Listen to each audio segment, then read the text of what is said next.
स्वागत है आप सभी लोगों का। 16 जून का सुजसी बुलेटिन अपन देख रहे हैं। राजस्थान सरकार के सूचना और जनसंपर्क विभाग के द्वारा डेली आने वाले 4 पेज है ये। आपको इसको रेगुलरली देखना है। अगर आप रेगुलरली देखोगे तभी ये आपको बहुत आसान लगेगा। किसी दिन रैंडमली आके देखोगे तो ऐसा लगेगा कि बहुत सारी चीजें हैं जो कर पाना पॉसिबल नहीं है। लेकिन अगर आप हमेशा देख रहे हो तो उससे ये होगा कि ये आप टच में रहोगे और हर न्यूज के बारे में थोड़ी थोड़ी चीजें हैं जो आपको ध्यान रखनी है और वो भी बार बार रिपीट होगी, जिससे इसको ध्यान रखना आसान रहेगा। चलिए शुरुआत करते हैं। तो सबसे पहली न्यूज में एक ई श्रम पोर्टल के बारे में बात हुई है और राजस्थान में इसमें 1.54 करोड़ से ज्यादा लोगों ने पंजीकरण करवा लिया है। तो क्या है ये? असंगठित श्रमिकों को इसके तहत रजिस्टर्ड किया जाता है, जिससे एक डेटा इकट्ठा हो जाए और वो डेटा उन असंगठित श्रमिकों को बाकी योजनाओं का फायदा देने के लिए यूज किया जा सके। तो इसमें एक तो अंत्योदय की भावना, यानी जो सबसे लास्ट में है उस तक योजनाओं को किस तरीके से पहुंचा जाए इसके बारे में, और असंगठित क्षेत्र के करोड़ों श्रमिकों को सामाजिक सुरक्षा के दायरे में लाने की कोशिश की जा रही है इसके द्वारा। क्या है ये? तो एकीकृत राष्ट्रीय डेटाबेस है जिसमें एक यूनिवर्सल अकाउंट नंबर दे दिया जाता है और उस अकाउंट नंबर की मदद से सामाजिक सुरक्षा की योजनाओं का लाभ उन असंगठित श्रमिकों तक पहुंचाया जा सके। ठीक है, ये जो ई श्रम पोर्टल है ये श्रम एवं रोजगार मंत्रालय के द्वारा 26 अगस्त 2021 को शुरू किया गया। तो कब शुरू किया गया? 26 अगस्त 2021 को। ये डेट भी आपको ध्यान रखनी है। ई श्रम पोर्टल इस डेट को शुरू हुआ था। अब राजस्थान के बारे में डेटा दे रखा है कि राजस्थान से 1,54,50,294, ऐसे याद नहीं रखना, सिर्फ ये याद रख लो कि 1.54 करोड़ श्रमिकों ने इस पे अपना रजिस्ट्रेशन करवा लिया है। यहाँ एक बहुत ही खास चीज ये है कि इस पोर्टल में महिलाओं की भागीदारी है जो राजस्थान से वो 50% से ज्यादा है, यानी पुरुषों से ज्यादा है। 53.33% महिलाएं हैं इसके अंदर। ये देखिए महिलाएं कितनी है, 82,40,291, जबकि पुरुष है वो 72,09,896 पुरुष है। यानी ये परसेंटेज के रूप में ध्यान रख लेना कि 50% से ज्यादा है, 53.33% है। अब देखो और क्या डेटा दिया है।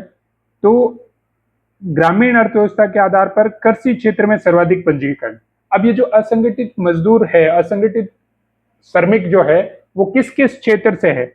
तो सबसे ज्यादा कृषि श्रमिक है 86 लाख के लगभग। इसके बाद निर्माण क्षेत्र में 25 लाख 24 लाख के समथिंग, और फिर वस्त्र एवं परिधान उद्योग से 8 लाख के समथिंग ये है। राज्य से खुद ने यानी स्वयं ने 1 करोड़ 2 लाख लोगों ने खुद से रजिस्ट्रेशन कर लिया। बाकी लोगों ने जो कॉमन सर्विस सेंटर या जो ई मित्र है वहां पे जाकर अपना रजिस्ट्रेशन करवाया। ये एक और डेटा दिया हुआ है, काम का नहीं है, बस सिर्फ ये मोटे तौर पे ध्यान रख लो कि ऐसा खुद से भी रजिस्ट्रेशन कर सकते हैं आप ई श्रम पोर्टल पर, और कॉमन सर्विस सेंटर या ई मित्र से भी करवा सकते हैं।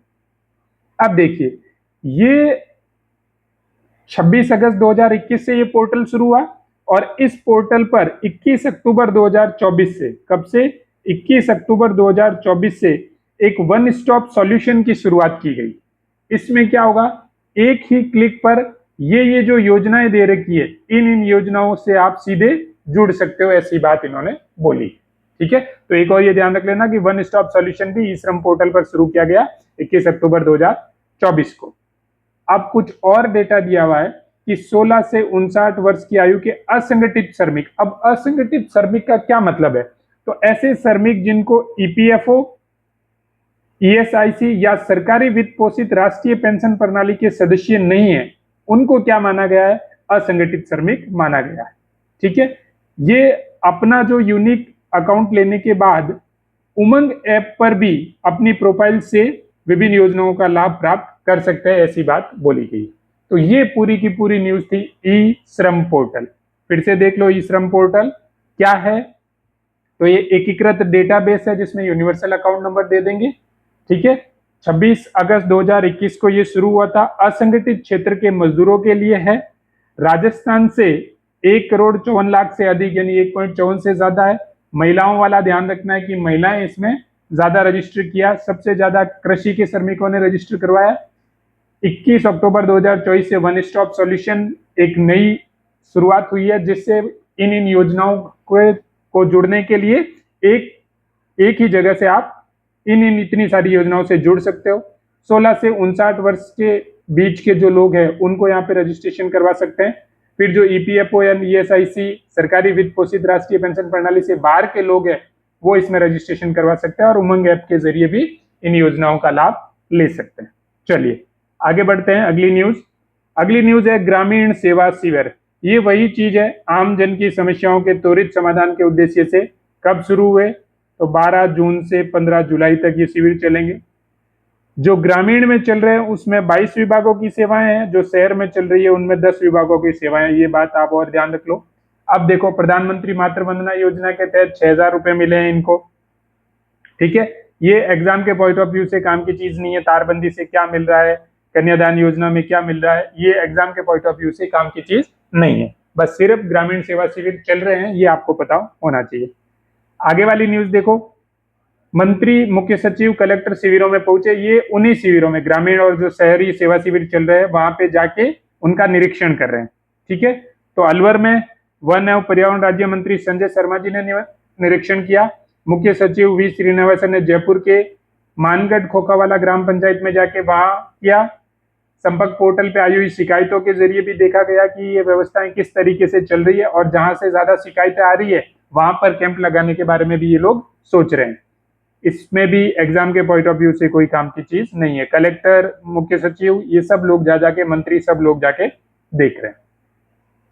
अगली न्यूज में देखिए, वीर शिरोमणि महाराणा प्रताप जयंती 17 जून को है। राज्यपाल हरभाऊ वागड़े ने बधाई दी है। हल्दी घाटी के युद्ध का जिक्र किया था, दिवेर के युद्ध का भी जिक्र किया है। तो आपको ये पता होना चाहिए कि हल्दी घाटी का युद्ध, दिवेर का युद्ध कब हुआ, किसके बीच हुआ।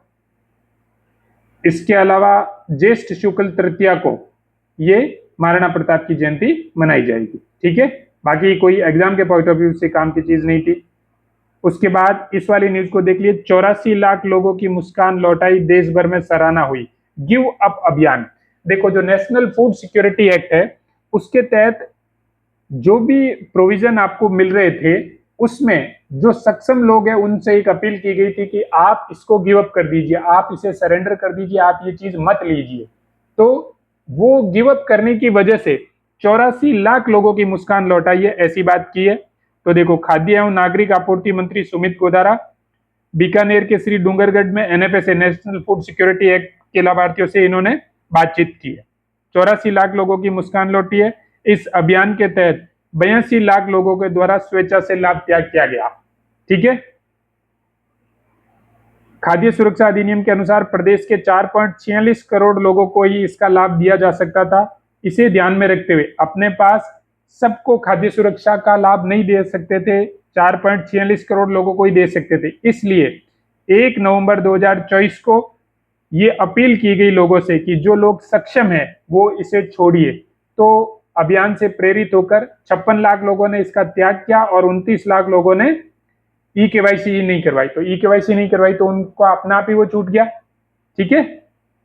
और ये जो लाभार्थी है, 84 लाख जो लाभार्थी है, इनको निःशुल्क इलाज, गैस सब्सिडी और दुर्घटना में मृत्यु होने की स्थिति में परिजनों को 5 लाख रुपए तक की सहायता मिलेगी, ऐसी बात भी उन्होंने बोली है, ठीक है। तो ये आपको चीज ध्यान रखनी थी कि गिव अप अभियान किससे संबंधित है। तो एनएफएसए के तहत जो सब्सिडाइज चीजें आपको मिल रही थी उनको छोड़ना, ठीक है। चलिए आगे बढ़ते हैं। योग संगम वाला अपन ने कल देखा ही था। ये एक रजिस्ट्रेशन करवाने के लिए है कि अगर आप एक इंस्टीट्यूट है, आप एक गैर सरकारी संगठन, सामुदायिक समूह, रेजिडेंस वेलफेयर, शैक्षणिक संस्थान या सरकारी संगठन है और समग्र स्वास्थ्य को बढ़ावा देने वाला कोई भी संगठन है, तो आपको पंजीकरण करवा के 21 जून 2026 को प्रधानमंत्री जी के साथ जो मुख्य कार्यक्रम होगा उसके साथ साथ बाकी जगहों पे पैरेलली भी योग आप कर सकते हैं। बूंदी में 12वें अंतर्राष्ट्रीय योग दिवस का काउंटडाउन शुरू हुआ। बहुत ही इंपॉर्टेंट चीज इससे यह है कि सूर्य नारायण या सूरज छत्री ये कहां स्थित है? बूंदी में। रानी जी की बावड़ी बूंदी में है, ये अपन राजस्थान जीके में खूब पढ़ते हैं। लेकिन सूर्य नारायण छत्री या सूरज छत्री कहां बूंदी में है? ये पूछा जा सकता है, तो ये आपको ध्यान रखना है। बाकी चित्तौड़गढ़ में भी एक ऐसा कार्यक्रम चलाया गया है जिससे इनकी तैयारियां चल रही है, एग्जाम के पॉइंट ऑफ व्यू से काम की चीज नहीं है। बस ये ध्यान रखना कि बूंदी में 12वां है इस बार, और सूर्य नारायण छत्री और रानी जी की बावड़ी पर विशेष योगाभ्यास सत्र आयोजित किया गया। तो ये ध्यान रखना, सूर्य नारायण छत्री कहाँ है? बूंदी में। चलिए आगे बढ़ते हैं। आगे वाली न्यूज बहुत इंपॉर्टेंट न्यूज है। इंडिया स्टोन मार्ट 2028 का आयोजन राजस्थान में होगा।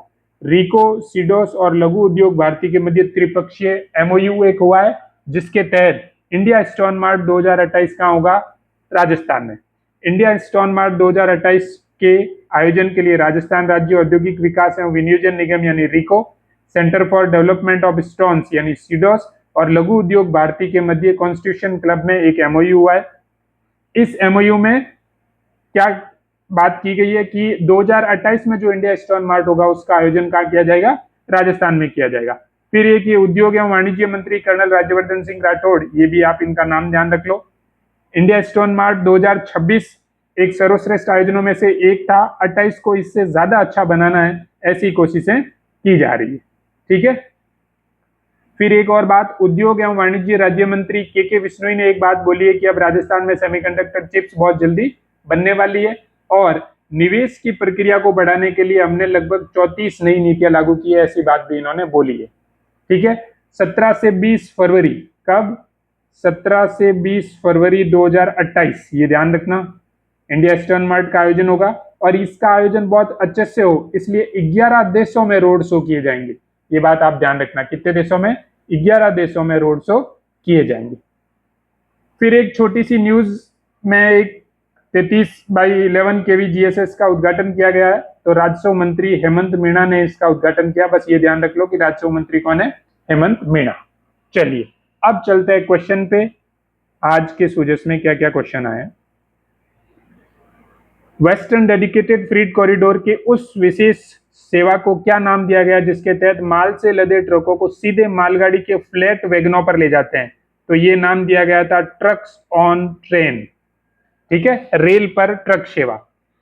अगला क्वेश्चन है, सेई बांध राजस्थान के किस जिले में स्थित है? उदयपुर। आपको ये पता है ना कि ये राजस्थान में 39% गुजरता है, ये चीज आपको ध्यान रखनी है। सेई बांध कहाँ है? उदयपुर में। आगे वाला क्वेश्चन देखो, राज्य सरकार की पहल पर जयपुर स्थित Rajasthan university of health sciences यानी RUHS को किस नए उच्च स्तरीय संस्थान के रूप में चरणबद्ध तरीके से उन्नत करने की प्रक्रिया चल रही है? तो रिम्स के रूप में कन्वर्ट कर रहे हैं, Rajasthan institute of medical sciences के रूप में RUHS को कन्वर्ट कर रहे हैं। आगे वाला क्वेश्चन देखो, मनरेगा के स्थान पर केंद्र सरकार के द्वारा शुरू किए गए विकसित भारत गारंटी फॉर रोजगार एंड आजीविका मिशन ग्रामीण अधिनियम पूरे देश में कब से लागू होगा? तो 1 जुलाई 2026 से ये लागू हो जाएगा, और ये लागू होगा आंध्र प्रदेश से। आज के PIB में ये न्यूज थी कि ये कहां से लागू होगा? आंध्र प्रदेश से लागू होगा। आगे वाला क्वेश्चन देखिए, पंचगौरव योजना में एक जिला एक उपज के तहत 12 जिले की उपज क्या है? तो 12 जिले की उपज है लहसुन। मैं आपको 12 जिले की पांचों चीजें बता देता हूं। तो उपज तो हो गई लहसुन, वनस्पतिक प्रजाति है वो है चिरौंजी। क्या है? चिरौंजी। उत्पाद है लहसुन के उत्पाद, तो उपज और उत्पाद दोनों सेम ही है यहाँ के। पर्यटन स्थल है वो है रामगढ़ क्रेटर, और खेल यहाँ का है फुटबॉल। फिर से देख लीजिए सारी चीज, उपज है वो है लहसुन, वनस्पतिक प्रजाति है चिरौंजी, उत्पाद है लहसुन के उत्पाद, पर्यटन स्थल है रामगढ़ क्रेटर, और खेल है फुटबॉल। चलिए मिलते हैं अगले वीडियो में, धन्यवाद।